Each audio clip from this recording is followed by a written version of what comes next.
Nyaboneka nimba ufite ikibazo cy'ibimeme cyangwa se ukunze kwishimagura hagati y'amano, iki kiganiro kiraza kugufasha uburyo ibi byose ushobora kubyirinda cyangwa se ukabyivura. Iki ni ikiganiro cy'umusingi w'ubuzima, nitwa Olive. Uyu munsi tugiye kuganira hamwe ku buryo butanu ushobora gukoresha uri kwivura ibimeme. Ubundi ibimeme ni indwara iterwa na fangi ikunze kwibasira uruhu ruri hagati y'amano y'amaguru, Tinea pedis. Iyi ndwara ikunda kugaragara ku bantu bambara inkweto igihe kinini zifunze, abafite amaguru akunze kubira ibyuya cyangwa se abantu badakunze kwihanagura hagati y'amano, cyangwa se bakunze no kubira ibyuya hagati y'intoki, kuko aho hantu ariho hantu hatandukanye ino fangi ikunze gutera ibibazo. Bimwe mu bimenyetso byayo harimo kwishimagura hagati y'amano cyangwa se uruhu rugacika, ubushye, uburyaryate, ndetse rimwe na rimwe hakavamo n'impumuro itari nziza ikunze kubangamira abantu bari hafi yawe cyangwa se nawe ubwawe ikakubangamira. Nubwo hari imiti ivura iyi ndwara iboneka kwa muganga no muri farumasi, hari n'ubundi buryo ushobora wowe ubwawe kwikora mu rugo, bityo bikagufasha kwirinda cyangwa se kugabanya ibimenyetso by'ibimeme. Ibimeme bivurwa mu buryo butandukanye. Uburyo bwa mbere ushobora kwivuramo ibimeme ni ugushyira ibirenge mu mazi y'akazuyaze arimo umunyu. Ufata ibiyiko 3 kugeza kuri 4 by'umunyu ugashyira mu mazi y'akazuyaze, hanyuma ugashyiramo ibirenge byibuze iminota 15 kugeza kuri 20. Umunyu ugufasha kugabanya ubuhehere buri mu ruhu no gutuma ahafashwe hasa neza. Nyuma yo kubikuramo ibirenge, ihutire guhita wumisha neza aho hantu uhahanagure. Ikindi, ibi ni byiza kubikora mbere yo kuryama, kuko nyuma yo kuryama nta rugendo urakora cyangwa se ngure n'ivumbi, bityo bigatuma umuti ukora neza. Ubundi buryo bwa kabiri bwo kwivura ibimeme ni ugukoresha baking soda.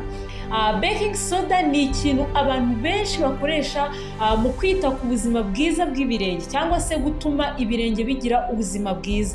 Icyo ukora nta kindi, shyira baking soda mu mazi y'akazuyaze, hanyuma ushyiremo ibirenge nibura iminota 20 mbere yo kujya kuryama.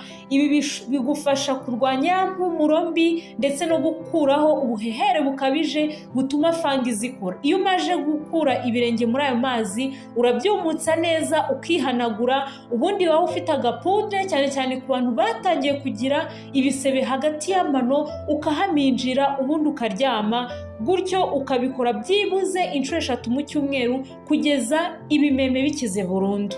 Ubundi buryo bwa gatatu bwo kwivura ibimeme ni ukuminjira pudre hagati y'amano. Mbere yo kwambara inkweto, shyira pudre hagati y'amano. Ibi bizagufasha cyane kugabanya ibyuya ndetse no gutuma hagati y'amano hadacikamo ibisebe mu gihe urwaye ibimeme. Ibi birafasha cyane kuko bigorana fangi gukomeza kororoka ku bwinshi. Ubundi buryo bwa kane bwo kwivura ibimeme ni ugusiga vaseline cyangwa se olive oil hagati y'amano.